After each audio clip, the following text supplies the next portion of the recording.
This is a tutorial 14 for assignment A01 uh, site model for architecture 5354. Um, we're now gonna, we modeled a whole bunch of stuff. We modeled streets.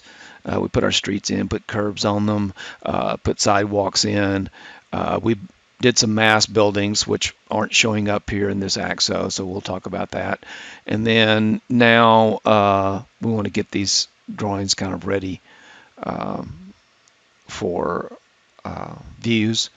And so one of the things that we need to do is make sure that we're seeing in all the different views our masses. So we're not in this presentation AXO that I created, so I'm going to go into edit. And what's happening is that we drew these as mass forms, and masses as a default are turned off in most views. That's the reason it gives you that prompt. Do you want us to turn on masses when you go to do a mass model in a particular view, because you won't be able to see it if it's not turned on. So I'm going to apply that to the view and say OK. And of course now here's our CE building. I haven't modeled the Holden Hall, but of course you will have. The other thing is that we may or may not want this as transparent, but it is. And if we don't want it as transparent, what we have to do is come in there, edit the in-place mass, select it,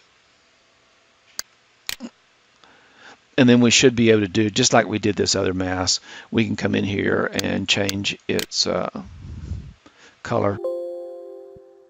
Let's see what let's, just for the fun of it, we got anything that's red? Oh yeah, anodized red. That's what we're going to do, because our building's going to be anodized red.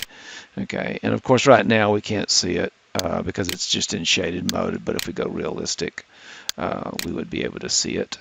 And also our other buildings would be white. Okay. Now the one thing about this is we can't see through the building and we can't see our floors. Adding that color may be something you want to do towards the end. So we're going to finish that mass. Another thing I might want to do is that there's a basement here, okay? And let's go into the section and look at the section. And as we look at the section right here, you'll notice, and once again, I can go into realistic to get it a little bit more. But you'll notice that it's not technically cutting through this, and the reason, the topo, and the reason it's not is because it doesn't have a building pad underneath it. So the next thing I'm going to do is go to let's see, site work, and once again I can't see that masses that I've drawn, so I'm going to turn on masses. Scroll down here, there we go, and apply that and turn it on, and so now they appear. And I'm going to just put a building pad underneath this, and so to do that I'm going to go back into massing in site, and you'll see right here building pad. Now, building pad technically is something that you do on every site, especially in commercial building. Residential, not so often. It'll depend on the site and the builder and what they try to do there. But commercial sites, most often you build a pad because the slab has to be at least a foot off the curb, and so you build up the site where the slab is going to go. To get it built up, and that's what this pad is usually, caliche or some kind of material that's being used to build that up. So I'm going to just, I'll go here and edit my type. Right now it's showing it as 1 foot. We could leave it as 1 foot if we wanted to. Oh, let's just not mess with it. Let's just leave it as 1 foot. And so we're going to go in and just, snap it. Okay. Right now it's going to go to curb, and I don't want it to go to curb. Where I want it to go is the basement finished floor, right? So it will go to the basement finished floor, and it will build. It's like a floor. It will build down. It will extrude itself down instead of up. And so I'm going to accept that, and then let's draw here.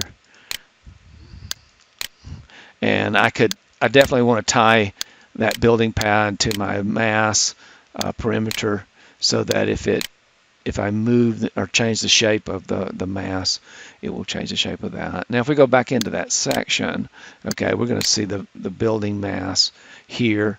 And it wouldn't, as you saw, it didn't make a whole lot of difference with the section. But if you get into a perspective section or into your site model, site AXO right here, for instance, you may want to do a site section in 3D or something like that. If you do want to do that, what you're going to do is turn on section box here. And if we pull this section box, we'll see that now it's cutting through our building, right? Our mass building here. Okay. And this is carved out of the site, okay, as it should be. It's probably a little darker, too dark color for this, but anyway, it's representative. Choose your own color schemes. So that's how so if I wanted in this 3D to have kind of a base down here, then I could use that section cut just to cut it just enough so that there's a little base down here, okay? And that, let's go back into, and that's called the section box, okay? And this is how you do sectional perspectives and a variety of other things. So anyway, that's another technique, and that's enough time on this. I've got other videos that you're supposed to watch that are on how to set up different views like the AXO and plans, site plan, area plan, so forth, so on. So anyway, next I'm going to cover building a sheet for this particular class and projects or assignments that we're going to be doing.